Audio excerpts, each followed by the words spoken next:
Dog versus leopard कोण जिंकणार? उत्तर ऐकून तुम्ही सरप्राईज व्हाल.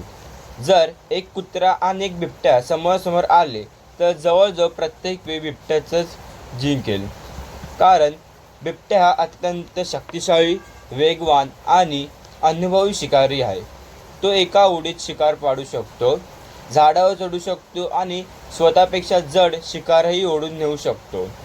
पण जर अनेक कुत्रे एकत्र असतील तर परिस्थिती बदलू शकते. कुत्रे मोठ्याने भुंकतात, एकत्र येऊन बिबट्याला चारही बाजूने घेरतील आणि सतत दबाव निर्माण करतील.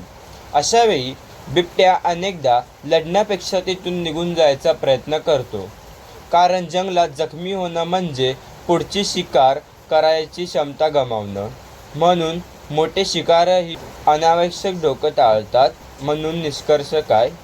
एक कुत्रा विरुद्ध बिबट्या. बिबट्या जिंकायची शक्यता जास्त, पण अनेक कुत्रे असतील तर बिबट्यालाही मागे हटवायला भाग पाडू शकतात. ही नैसर्गिक वर्तणूक आहे. अशा प्राण्यांना कधीही मुद्दामून समोरासमोर आणू नका किंवा त्यांना चिथावू नका. तुमच्या मते डॉग की बिबट्या? कमेंटमध्ये तुमचं मत सांगा.